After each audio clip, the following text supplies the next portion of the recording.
أعوذ بالله من الشيطان الرجيم بسم الله الرحمن الرحيم السلام عليكم ورحمة الله تعالى وبركاته إن الحمد لله نحمده ونستعينه ونستغفره ونعوذ بالله من شرور أنفسنا ومن سيئات أعمالنا من يهد الله فلا مضل له ومن يضلل فلا هادي له أشهد أن لا إله إلا الله وأشهد أن محمدا عبده ورسوله اللهم صل على سيدنا محمد وعلى آل محمد رب اشرح لي صدري ويسر لي أمري واحلل عقدة من لساني يفقهوا قولي رب يسر ولا تعسر رب تمم بخير اللهم علمنا بما ينفعنا ربنا زدنا علما اللهم فقهنا في الدين وعلمنا التأويل واهدنا صراطك المستقيم صراط الذين أنعمت عليهم من النبيين والصديقين والشهداء والصالحين وحسن أولئك رفيقا اللهم اجعلنا من الذين يستمعون القول فيتبعون أحسنه آمين يا رب العالمين. Alhamdulillah, syukur kita kepada Allah Subhanahu wa taala di atas segala nikmat yang Allah Subhanahu wa taala kurniakan kepada kita. Mudah-mudahan kita termasuk di kalangan hamba-Nya yang dapat menjawab segala pertanyaan yang pasti Allah Subhanahu wa taala akan tanyakan kepada kita. Thumma la tus'alunna yawma idzin 'anil na'im. Kemudian pasti kamu akan ditanya tentang segala nikmat-nikmat.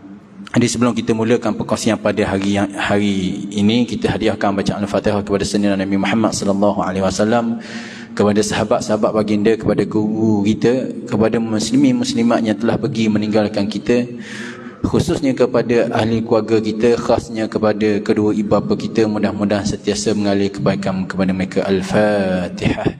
Bismillahirrahmanirrahim. Bismillahirrahmanirrahim. Alhamdulillahirrahmanirrahim. Maliki yaumiddin. Iyyaka na'budu wa iyyaka nasta'in. Shiratal ladzina an'amta 'alaihim ghairil maghdubi 'alaihim waladdallin. Amin ya rabbal alamin. Jadi sebelum kita mulakan, sekali lagi suka hamba memperingati bahawa kita duduk atas masjid ni sekurang-kurangnya kita niatlah itikaf kepada Allah Subhanahu wa taala sambil-sambil kita mendengar. InsyaAllah mudah-mudahan pahala mengalir juga kepada kita. Yang kedua, kalau boleh kita simpanlah apa-apa yang mengganggu gugak kita beriktikaf di rumah Allah Subhanahu wa taala dari segi segala-galanya lah. Jadi muslimin muslimat yang dikasihi oleh Allah Subhanahu wa taala, kehidupan kita adalah perjalanan. Sebagaimana kita nak habis dah tahun baru, kita nak masuk tahun hijrah. Sebagaimana perjalanan kita daripada kita dalam perut mak, kita lahir, kita dalam keadaan merah, kita menjadi bayi, kita menjadi budak, kita menjadi remaja, kita menjadi dewasa, sehinggalah kita akan kembali kepada Allah Subhanahu wa taala, iaitu dipanggil perjalanan. Di dalam perjalanan kita akan menuju satu tempat yang mana akan kekal abadi, tetapi kita tak tahu di mana, sama ada kita kekal di dalam azab Allah, kita di dalam neraka, ataupun kita di dalam syurga. Dan asalnya tempat kita ni manusia bukan di mana-mana, asalnya daripada syurga Allah Subhanahu wa taala, kerana tok nenek kita yang pertama, tok kita Nabi Adam adalah berasal daripada syurga.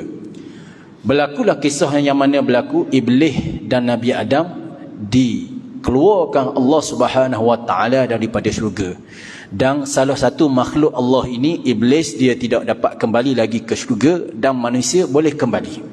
Inilah yang mengakibatkan syaitan berjanji kepada Allah Subhanahu wa taala, dia nak menyesatkan, la uwiyannakum ajma'in. Dia nak menyesat, nak tarik juga. Kerana apa? Kerana dia sesat, dia nak menyesatkan. Allah bagi kebenaran kepada syaitan untuk menyesatkan kita.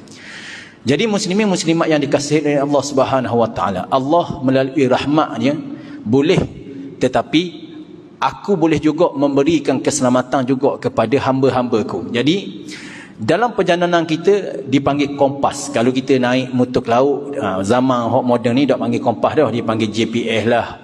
Maknanya banyak lah benda-benda TV, benda-benda bermacam-macam. Kalau kita naik bas, kalau kita naik kapal terbang, adanya benda yang tak boleh kita bagi sesat. Begitu juga Allah Subhanahu wa taala atas dunia ni, dia menurunkan Al-Quran kepada kita untuk apa? Untuk menyatakan bahawa perjalanan kamu ni supaya kamu dak ikut iblis, dak ikut syaitan, kamu boleh kembali kepada tempat yang kekal abadi, tempat asal kamu, syurga ni. Kamu mestilah mengikut kompas yang aku telah jadikan kepada kamu, yang aku telah tinggalkan kepada kamu. Nabi SAW sebut, iaitu aku telah meninggalkan kepada kamu dua perkara yang kamu tidak akan sesat selama-lamanya selagi mana kamu berpegang kepadanya, iaitu kitab Allah dan sunnah Nabi SAW. Baik. Bermakna apa? Bermakna kita ada cara-cara untuk kita mendapatkan syurga Allah Subhanahu Wa Taala. Jadi malam ni hadis yang kita nak baca di dalam hadis 40 Imam Nawawi, iaitu halal dan haram. An Abi Abdullah An-Nu'man bin Bashir radhiyallahu anhuma qala sami'tu Rasulullah sallallahu alaihi wasallam yaqul innal halala bayyinun wal harama bayyinun wa bainahuma mushtabihatun la ya'lamuhunna katsirun minan nas. فمن اتقى الشبهات استبرأها لدينه وعرضه ومن وقع في الشبهات وقع في الحرام كالراعي يرعى حول الحمى يوشك أن يرتعى فيه ألا وإن لكل ملك حما وإن حمى الله محارمه ألا وإن في الجسد مضغة إذا صلحت صلح الجسد كله وإذا فسدت فسد الجسد كله ألا وهي القلب. Daripada Abu Abdullah An-Nu'man bin Bashir radhiyallahu anhu katanya, aku mendengar Rasulullah sallallahu alaihi wasallam bersabda, sesungguhnya yang halal itu jelas dan yang haram itu pun jelas, dan di antara kedua-duanya terdapat perkara yang syubhah. Ramai dari kalangan manusia tidak mengetahuinya. Sesiapa yang menjaga diri daripada perkara syubhah, maka dia telah membersihkan agama dan kehormatannya. Dan sesiapa yang terjatuh ke dalam perkara-perkara syubhah, dia akan jatuh ke dalam perkara haram. Seperti penggembala yang menggembala di sekitar kawasan larangan, dibimbangi gembalaannya akan meraguk makanan di dalamnya. Ketahuilah bahawa sesungguhnya bagi setiap raja itu ada kawasan larangan, dan kawasan larangan Allah ialah perkara-perkara yang diharamkannya. Ketahuilah bahawa di dalam jasad manusia ada seketul daging, sekiranya ia baik maka baiklah jasad keseluruhannya, apabila ia rosak maka rosaklah jasad keseluruhannya. Ketahuilah bahawa seketul daging itu adalah hati. Hadis ini adalah riwayatkan oleh Imam Bukhari di dalam kitab Imam pada bab siapa yang membersihkan agamanya, nombor hadis 52, juga di dalam kitab jual beli. Manakala Imam Muslim pula meriwayatkan di dalam kitab jual beli pada bab mengambil yang halal dan meninggalkan yang syubhah, nombor hadis 1599. Muslimin muslimat yang dikasihi oleh Allah Subhanahu Wa Taala, sebagaimana pembukaan hamba tadi, dalam kita duduk menyambut hari raya Korban baru ni, kita telah dikejutkan dengan penghinaan kepada agama Islam kita, dengan penghinaan kepada syariat penyembelihan, berbagai-bagai perkara yang berlaku dalam masyarakat kita. Oleh itu, kita merasa bimbang kenapa perkara ini boleh berlaku. Ini adalah kerana memandang rendahnya perkara halal dan memandang entengnya akan perkara haram. Inilah yang mengakibatkan hadis Nabi SAW memperjelaskan bawah tu, ala wa inna fil jasadi mudghah. Kenapa dalam hati, dalam diri kita ni akan ada seketul daging. Daging ni lah yang memperelokkan bagaimana kita, hubungan kita dengan Allah. Kalaulah dengan Allah Subhanahu Wa Taala dia boleh menghina, sedangkan kita ni apabila Tok Imam baca alaisallahu bi ahkamil hakimin, walaupun itu Al-Quran, kita di orang hok dengar dalam semayang pun kita disunatkan baca bala wa ana fi ala zalik minasyahidin. Kenapa kata? Kerana kita nak menjadi saksi bahawa Allah ini ahkamul hakimin. Betul. So benda zat yang maha-maha segala-galanya berkenaan dengan hukum hakam kepada manusia dan seluruh alam ini. Tiba-tiba ada makhluk yang Allah Subhanahu Wa Taala bagi kepada dia hidayah, tapi boleh menghina agama Allah Subhanahu Wa Taala. Ada orang pukul 3.30 pagi, pada waktu tersebut kalau tak mahu beribadat sekali pun waktu orang tidur. Tapi Allahu Akbar, kita boleh buka dalam surat khabar, kita boleh tengok berderet atas jalan orang-orang muda Islam kita pada waktu tersebut duduk tepuk tangan lumba haram. Mati dalam keadaan pukul 4.40 pagi. Allahu Akbar, Allahu Akbar. Bermakna apa ini? Al-halalu bayyin wal haramu bayyin. Tidak kena mana haram, mananya halal. Muslimin muslimat yang dikasihi oleh Allah Subhanahu wa taala, kita pergi sikit-sikit perkara yang halal dan yang haram itu jelas, dan di antara keduanya terdapat perkara syubhah. Imam Nawawi, hadis 40 Imam Nawawi ni hak ni, dan dia juga mengarang kitab sahih, syarah kepada sahih Muslim, dia mensyarahkan hadis ini. Ini bermakna di sana terdapat 3 pembahagian, iaitu halal yang jelas di mana semua orang tahu tentang halalnya seperti makan roti, bercakap, berjalan-jalan dan yang lain-lainnya. Haram yang jelas seperti arak, zina dan seumpamanya, dan contoh-contoh yang lain. Dan yang ketiga, perkara syubhah, iaitu samar-samar. Maksudnya tidak jelas dari segi halal dan haramnya. Oleh kerana itu ramai orang yang tidak mengetahuinya. Adapun para ulama, mereka mengetahui hukum masalah ini dengan nas atau qiyas. Apabila terdapat satu perkara yang tidak jelas di antara halal dan haram, dan tidak terdapat nas atau ijma', maka mujtahid akan berijtihad, mereka akan memutuskan salah satu daripada 2 hukum tersebut dengan menggunakan dalil syarak, iaitu kalau kita zaman kita ni dipanggil majlis fatwa. Jadi apabila majlis fatwa memutuskan satu perkara, itu dipanggil adanya autoriti di dalam agama kita. Contoh agama kita sebut, majlis fatwa sebut, iaitu hukum bermain forex adalah haram. Tapi timbulnya dalam masyarakat kita apa dia? Dia kata mana majlis fatwa ni ikut telunjuk orang tu, ikut telunjuk orang ni. Sedangkan bila kita sebut majlis fatwa mengeluarkan hukum tersebut, kita kena patuh kepada hukum majlis fatwa. Sebab apa kita sebut perkara ni? Kenapa? Kerana al-halalu bayyin wal haramu bayyin. Kalau lah orang kata, "Dok ustaz, ni perkara syubhah saja." Betul dah, hak dalam ni Allah, Nabi SAW mengajarkan kepada kita meninggalkan perkara syubhah, bukan membuat perkara syubhah. Tapi dia buat main-main.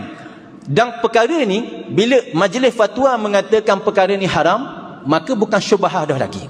Bukan syubhah. Kecuali lah kalau dia kata Brunei kata halal, dia tak boleh ikut fatwa majlis kebangsaan Brunei. Dia kena pergi duduk dalam negara Brunei, barulah dia boleh amalkan perkara tersebut.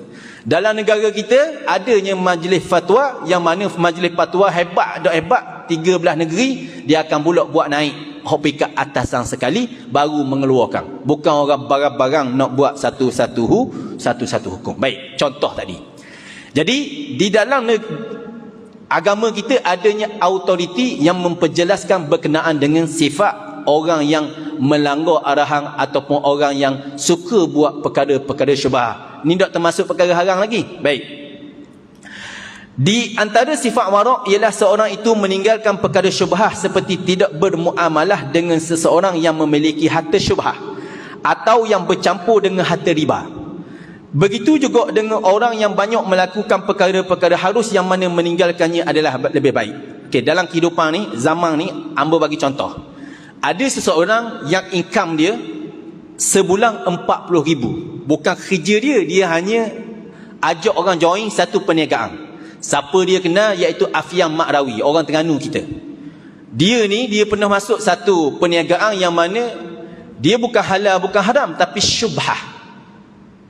Kenapa? Adanya kisting di situ. Maknanya dia gunakan dana, orang negara luar ni menggunakan dana daripada perniagaan ni nak ajak support kepada program Kristian.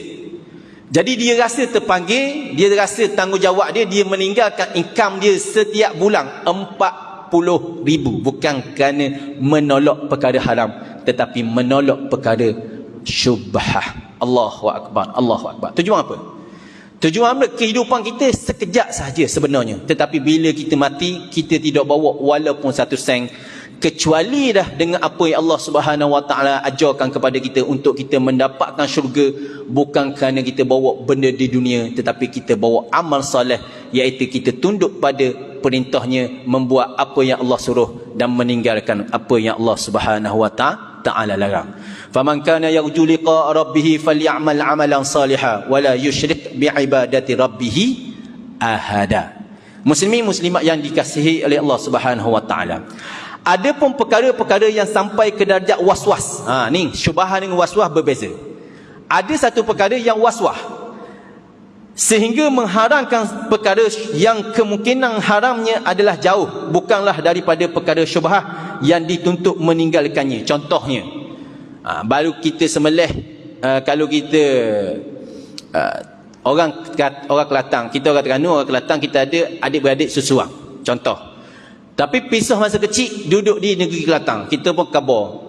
Kalulah comel setara mana pun orang Kelantan, walaupun dia nok ke kita sangat, kita tak boleh, kita tambuh orang Kelantan. Kenapa? Takut kena adik-beradik sesuang kita. Hak tu bukan dipanggil syubhah, itu waswah. Kenapa? Hak ramai-ramai tu tidak boleh pun mengakibatkan kita rasa mengharamkan perkara yang halal kepada kita. Ataupun kita duduk pergi dalam patah tu, kita pun tengok orang buang melabur, orang berok, kita pun tengok najis. Allah, tak boleh, patah ni semua kotor belaka, tak boleh. Itu dipanggil waswah. Ataupun kita tengok dalam kebun kita, Cik B lalu, semua pokok dalam tu tak boleh makan belaka. Kenapa? Cik B lalu. Tu dipanggil bukan syubhah, itu waswah daripada syaitan. Muslimin muslimat yang dikasihi oleh Allah Subhanahu wa taala, pembahagian syubhah. Ibnu Muzir telah membahagikan syubhah kepada 3 bahagian. Sesuatu perkara yang diketahui haramnya oleh seseorang, kemudian dia meraguinya. Memang tahu dah bahawa perkara tersebut haram, cuma mari perasaan, ya kedok ni haram, ya kedok ni haram. Baik, adakah perkara tersebut kekal dalam keadaan haramnya ataupun tidak? Dalam masalah ini tidak halal mendekatinya melainkan dengan yakin. Maknanya asalnya perkara haram, tiba-tiba orang kata halal benda ni. Kita contohnya, kita tengok ajaran sesat. Dia kata arak tu halal. Sebab apa? Sebab dia haram kerana mabuk. Kalulah kita minum arak, dok mabuk. Dia pun kita mari, betul tak ni? Betul tak ni? Mari perasaan. Baik. Ataupun contoh yang lain, kita sembelih 2 ekor binatang. Maknanya orang dok beriman pun nak sembelih seekor binatang, kita pun nak sembelih seekor kambing, dia pun seekor kambing. Kita sembelih, tiba-tiba pak capur.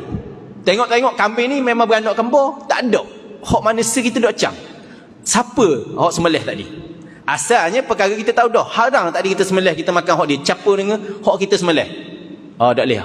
Benda tu 2 ekor tak boleh makan, kecuali marinya perasaan kita, marinya keyakinan bahawa hak kita sembelih tadi nampak, kita nampak tadi telinga dia cuping, kita percari hak cuping, jumpa cuping, barulah halal balik.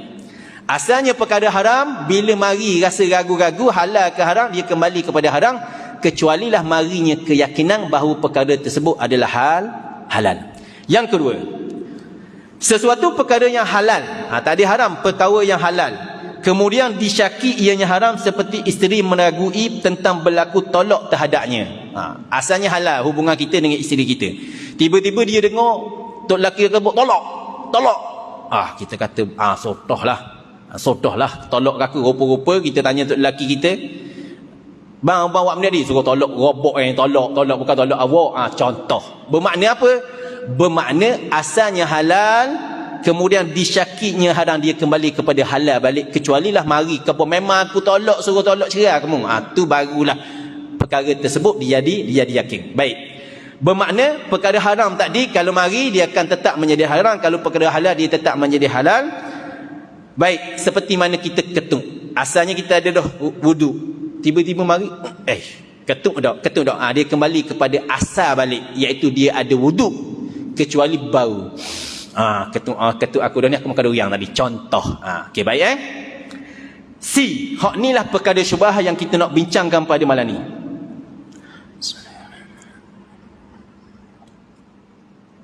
Sesuatu perkara yang disyaki sama ada halal atau haram secara sama rata. Dok tahu mana halal, mana haram secara sama rata.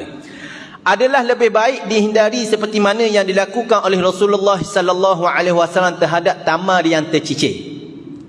Diriwayatkan oleh Bukhari dan Muslim daripada Rasulullah sallallahu alaihi wasallam bersabda, "Inni la anqalibu ila ahli fa ajidu tamrata saqitatan ala firashi fa arfa'uha la akulaha thumma akhsha an takuna sadaqatan fa ulqiha." Allahu akbar. Hebatnya Nabi Muhammad sallallahu alaihi wasallam.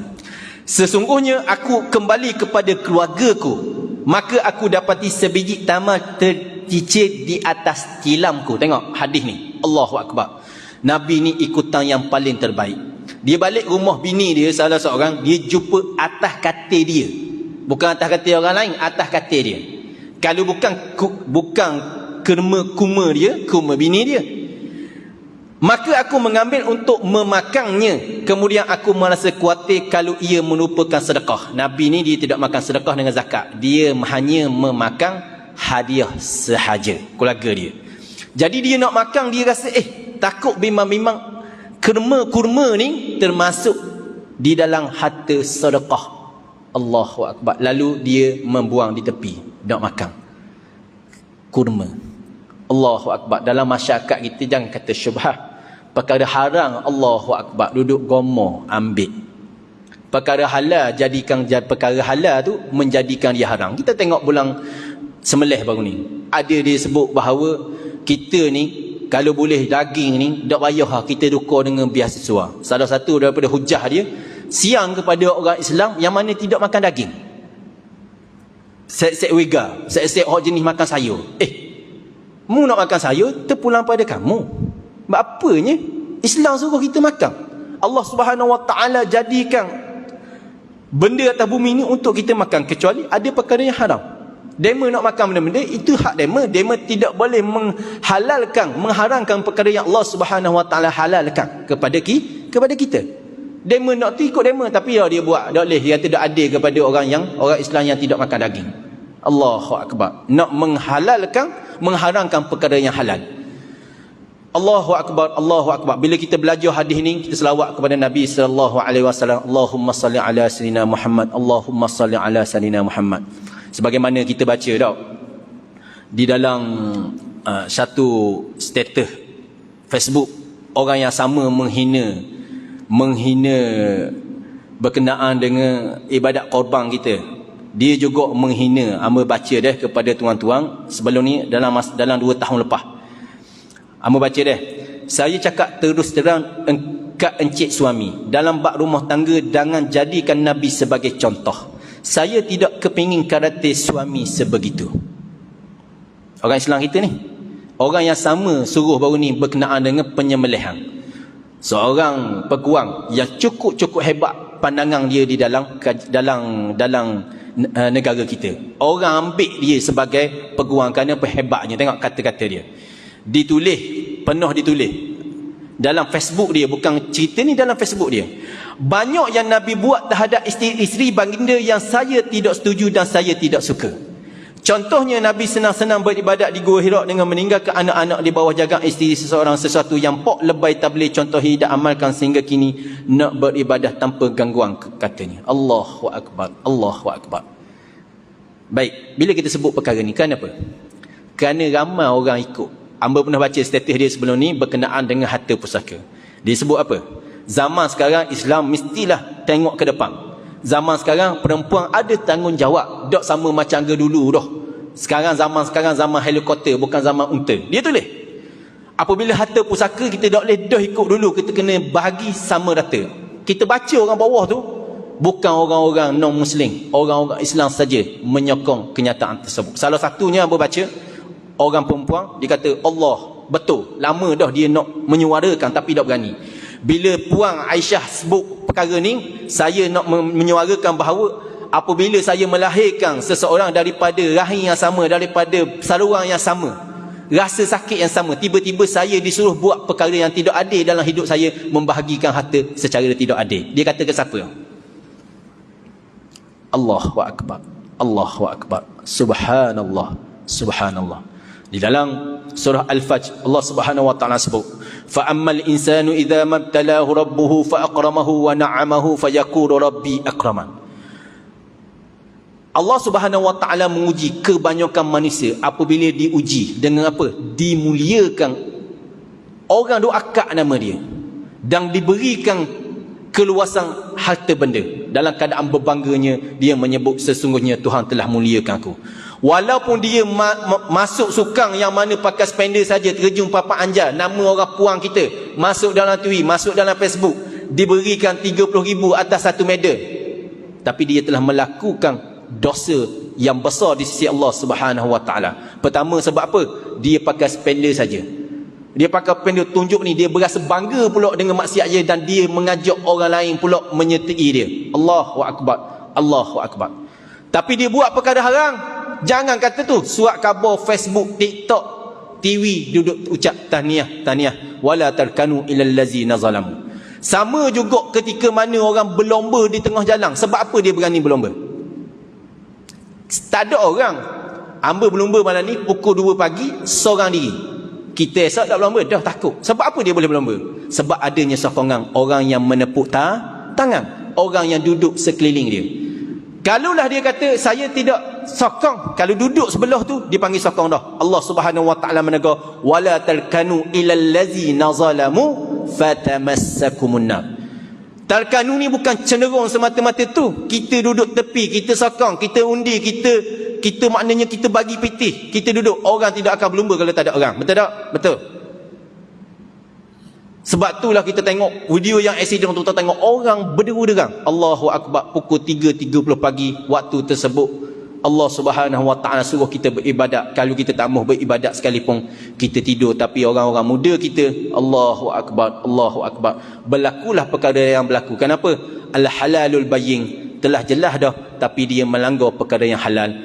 Wal haramu bayyin, haram itu telah jelas, tapi dia melanggar haram. Hak itulah Nabi sallallahu alaihi wasallam sebut, ala inna fil jasadi mudghah iza salahat salahal jasadu dulu. Kenapa dia boleh jadinya perkara ni sehingga mati dalam keadaan aksiden tengah jalan? Dari segi masyarakat kita pun perkara terkutuk Allah dalam agama kita. Azuh bisingnya dengan mengganggu perjalanannya, dengan mengakibatkan berlakunya perkara sosial. Allahu Akbar. Kita ni kerah lagu mana? Kenapa? Kerana hati jadi kerah.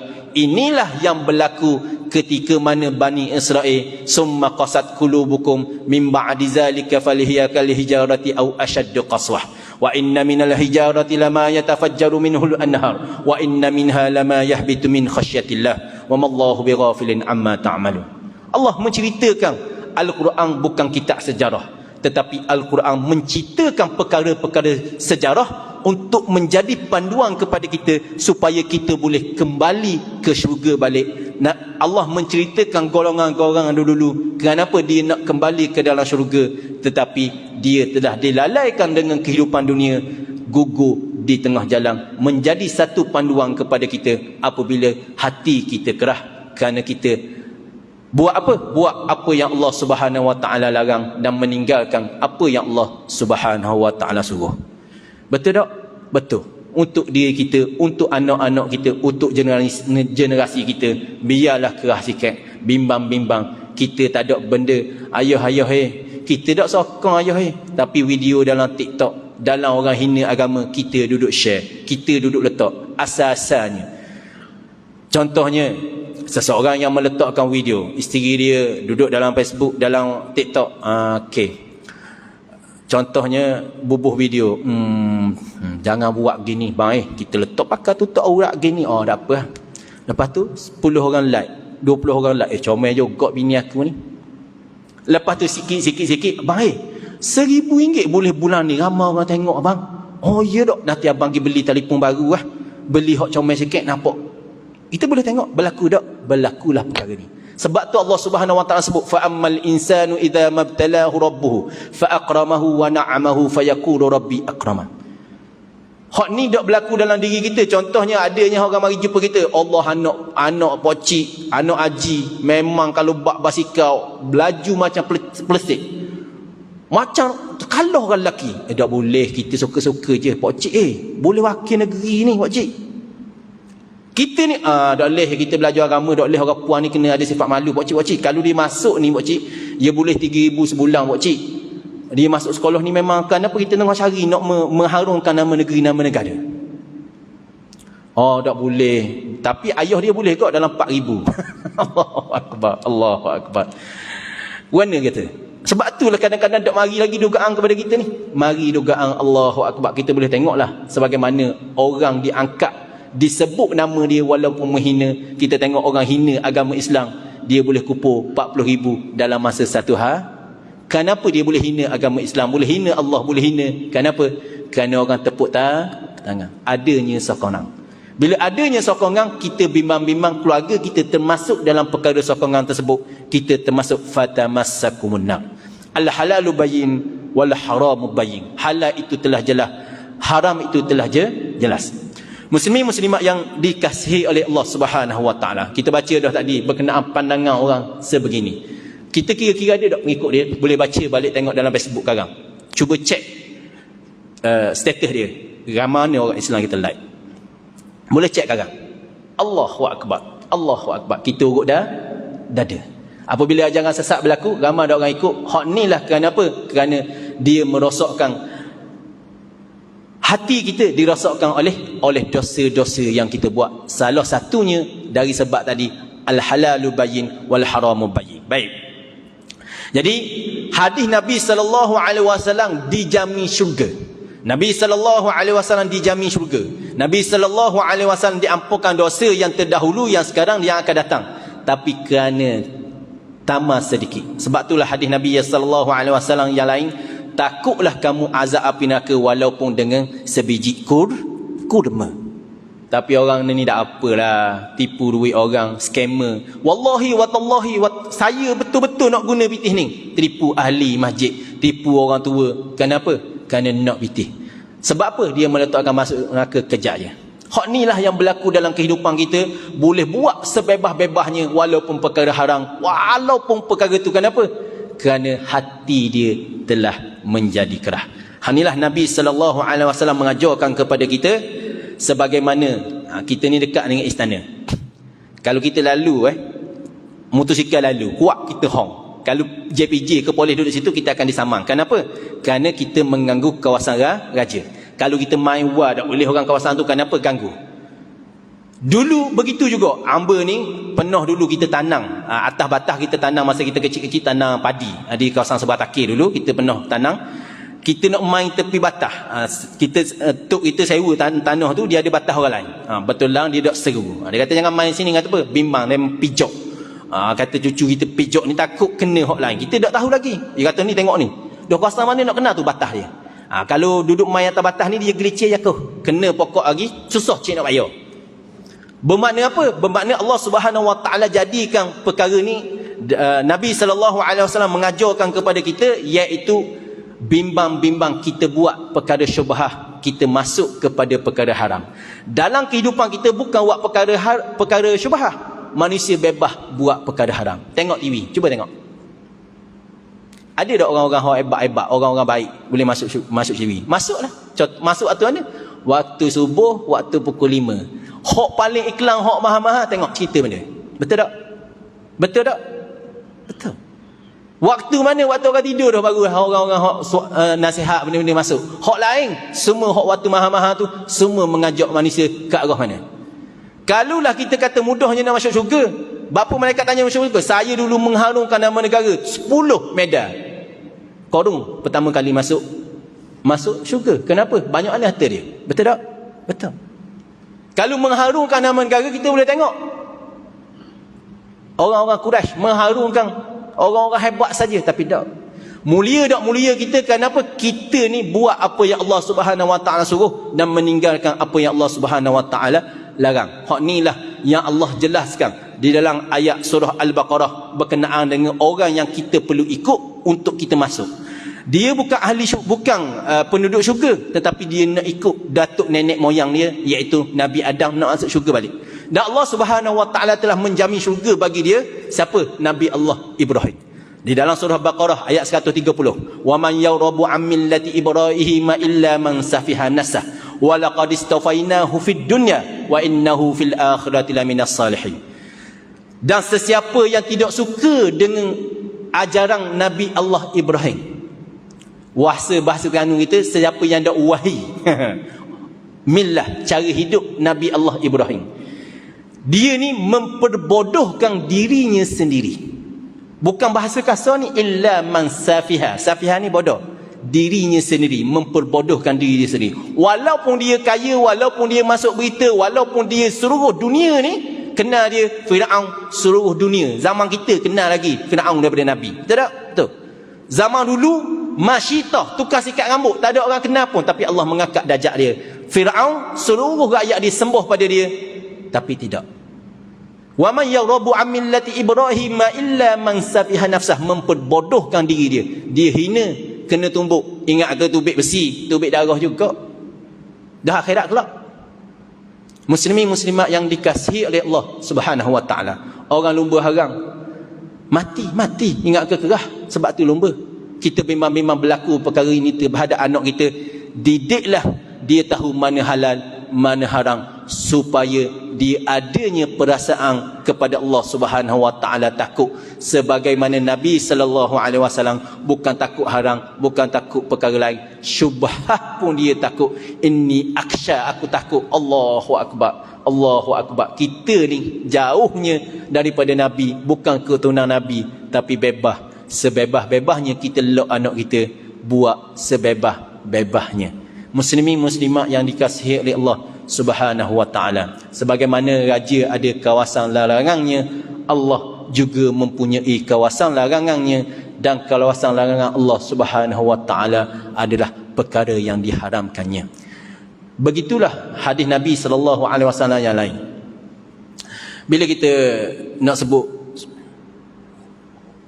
peristiwa hijrah, yang mana hijrah memerlukan kita bertukar daripada satu kehidupan ke arah yang lebih baik. Kita daripada kita kecil, walaupun kita suka susu mak, walaupun memberi khasiat kepada diri kita, tapi kok mana-mana pun kita akan meningkat. Mak kita pun nak suruh kita berpisah dengan susu dia, kita pun kalau boleh tak muh dah. Kenapa? Kerana banyak lagi askrinya dengan tunya dengan ni. Walaupun kita suka botol susu kita, bila kita naik satu peringkat, kita kena tinggal dah botol susu kita. Begitu juga zaman remaja kita, zaman sekolah menengah kita, walaupun kita suka setara mana pun, kita akan tinggalkan. Sehinggalah bila kita sampai satu peringkat dewasa, kita suka setara mana pun, kita akan tinggalkan. Bermakna apa? Kehidupan kita itu adalah hijrah, iaitu perubahan-perubahan. Begitu juga bila kita sampai satu masa, kita memerlukan hijrah. Bila kita belajar dalam bab ni, hamba suka sebut satu perkara, iaitu perkara haram dalam kehidupan kita. Makruh ni jangan buat. Orang duk sebut, ustaz kita buat perkara syubhah aja ustaz, bukan perkara haram. Hak hadis ni bukan Nabi sallallahu alaihi wasallam suruh jaga perkara haram, suruh jaga perkara makruh. Bimbang-bimbang kita disesatkan, kita biasa buat perkara makruh, kita akan rasa sedasa. Hamba bagi ibarat, hamba ni takut juga kita bawa motor laju, kita tepuk congek. Orang ramai tengok, tok kita tengok, mana ketua kampung tengok, dia pun tepuk tangan. Hak kita rasa takut ni, tak ada dah. Esok kita congek motor lagi. Kenapa? Kerana kita berani. Begitu juga dosa ni, kita buat, dia jadi lama-lama kita berani. Sebab itulah berani buat segala-galanya. Baik. Bila kita sebut perkara ni, kita ambil perkara yang diputuskan oleh majlis fatwa, iaitu rokok. Perkara sensitif. Kalaulah kita kata perkara tersebut adalah syubhah, tak tahu mana halal, mana haram. Kalaulah syubhah semata-mata, apa Nabi SAW pesan kepada perkara ni? Iaitu kamu kena tinggalkan. Dan majlis fatwa tak khabar perkara ini syubhah, tetapi perkara ini haram. Dan bila kita kata haram, inilah yang memberikan gambaran kepada kita supaya kita meninggalkan. Hamba khabar benda ni kenapa? Kerana kita hijrah, kita memerlukan lonjakan. Dan bila kita sebut rokok, hamba dak isap rokok, hamba sedap cakap, kita kena tinggal, mudah tinggal. Kalau kita isap rokok, payah kau kita nak tinggal. Tapi ingat, dalam satu benda kita meninggalkan sesuatu kerana sesuatu digalakkan oleh Islam. Contoh, ada seorang tu, dia nak nikah dua. Tapi dia payah bini dia kata, bang, abang ni kuat merokok. Kalau abang sungguh-sungguh, dia tahu dah, lelaki dia tak akan boleh tinggal. Kalau abang boleh tinggal betul-betul rokok, boleh bang, saya bagi lesen. Molek ada yang berhenti. Bermakna apa? Walaupun bukan kerana Allah, tapi kerana nak nikah dua. Manusia memang dia ada satu benda, dia meletakkan dia boleh tinggal semata-mata. Contohnya pekerjaan, ataupun puasa, ataupun ada satu benda yang dia memang letak. Gaji 1,000 dengan gaji 5,000, dengan syarat kamu kena tinggalkan perkara ni, dia boleh tinggal. Kenapa? Dia meletakkan sasaran. Begitu juga kita, kalau kita meletakkan kita nak meninggalkan perkara yang haram yang diputuskan oleh majlis fatwa berkenaan dengan rokok, kita meletakkan di depan, iaitu Allah. Kalau orang puan boleh tolong, kalau tu lelaki yang nampak lebih kurang tu, khabar bang, kalau abang nak berhenti rokok, abang nak kahwin, abang berhenti rokok. Kalau abang, saya siang abang ni kalau mati kan buat benda haram, abang nikah dua, abang berhenti rokok, saya nikah dua lalu. Nak tengok teh tu lelaki dulu. Muslim mak dak mari dah lah kali. Dak berani dah.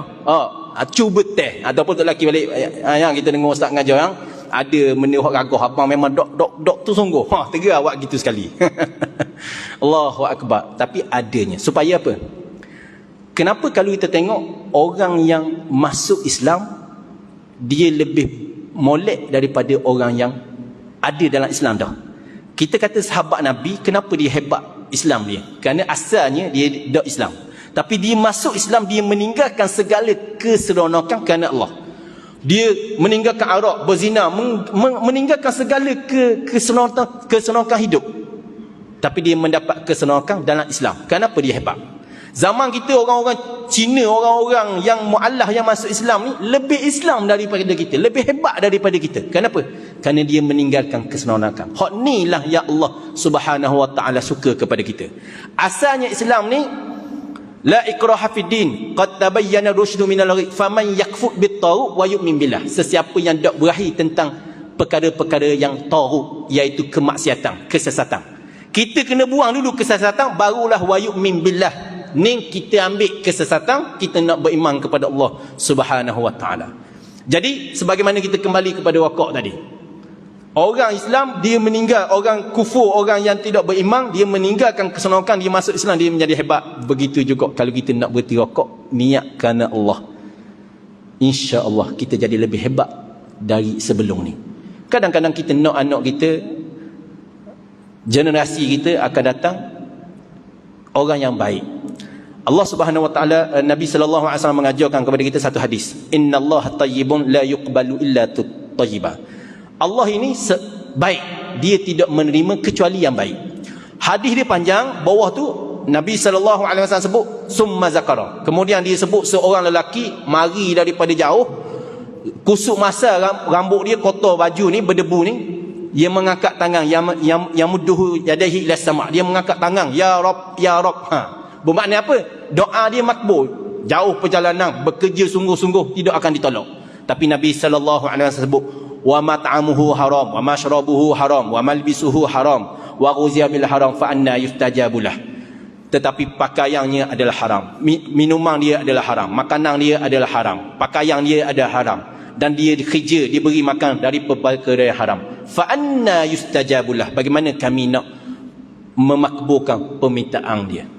Begitu juga kita dengan bab rokok tadi.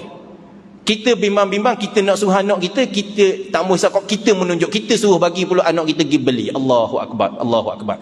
Kita jangan hina orang isap rokok, tapi kita sebut perkara ni kenapa? Kerana kita memerlukan hijrah.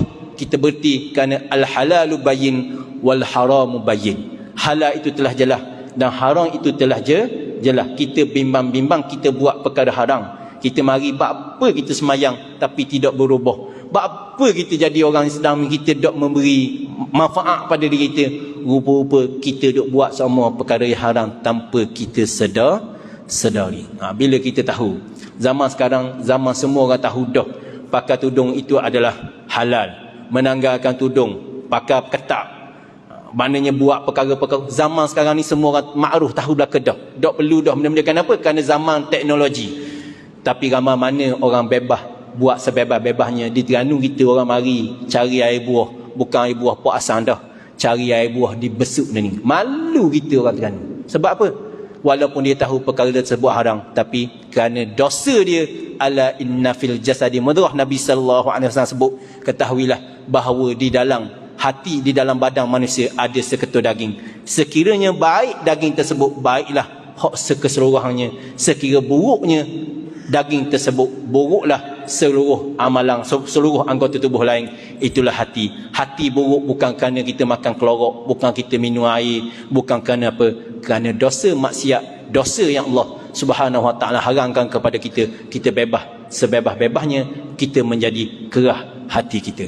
Jadi sempena ma'al hijrah ini, hak mana-mana nak meninggalkan isap rokok tu, kita sebutlah tinggalkan. Kalau ada perniagaan forex ke, perniagaan yang mana kita duk tengok timbulnya perkara-perkara syubhah. Sebagaimana kita duduk tengok dalam Facebook ni kan, perniagaan emas yang mana kita tak tahu mana jatuhnya, tinggalkan. Kenapa dunia ni kita akan tinggalkan akhirat? Amalan soleh lah yang membawa kepada syurga Allah, untuk kita kembali tempat asal kita, bimbang-bimbang kita jadi sebagaimana anak Nabi Nuh, walaupun mempunyai ayah Nabi tetapi tidak beriman kerana dosa yang mereka lakukan.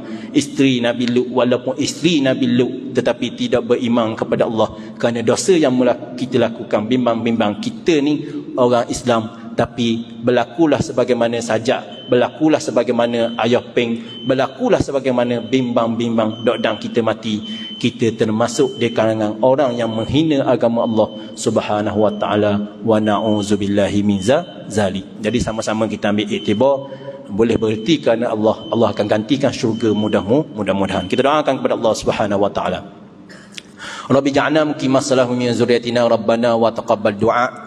Rabbi ja'alna muqimas salah min zurriyyatina rabbana wa taqabbal du'a. Rabbana hab lana min azwajina wa zurriyyatina qurrata a'yun waj'alna lil muttaqina imama. Ya Allah, ya Tuhan kami, kurniakanlah dari sisimu ya Allah kepada isteri-isteri kami ya Allah, dan juga zuriat keturunan kami ya Allah, penyejuk mata kepada kami ya Allah, dan jadikanlah orang yang bertakwa itu sebagai imam, sebagai pemimpin untuk kami ya Allah, ya Allah. Allahumma arinal haqqa haqqan warzuqna ittiba'ah wa arina batila batilan warzuqna ijtinabah. Ya Allah, ya Tuhan kami, perlihatkanlah kepada kami ya Allah kebenaran itu satu kebenaran ya Allah, dan rezekikanlah kepada kami ya Allah jalan untuk mengikuti kebenaran itu ya Allah. Ya Allah, ya Tuhan kami, perlihatkanlah kepada kami kebatilan itu satu kebatilan ya Allah, dan kurniakanlah, rezekikanlah kepada kami jalan untuk menjauhinya ya Allah, ya Allah, ya Allah. Allahumma rahamna bil Quran ya Allah, rahmatilah kami dengan Al-Quran ya Allah, ya Allah, ya Allah. Rabbana atina fid dunya hasanah fil akhirati hasanah wa qina azabannar wa qina azabannar wa qina azabannar. Allahumma khtim lana bi hasanil khatimah wa la takhtin alaina ya Allah su'il khatimah. Sallallahu ala nabiyyina Muhammad wa ala alihi washabbihi wasallam. Alhamdulillahirabbil alamin. Apa yang baik datang dari Allah Subhanahu wa taala, apa yang lemah dan kurang itu pasti datang daripada kamu hadirin. Wabillahi taufiq wa hidayah. Assalamualaikum warahmatullahi taala wabarakatuh.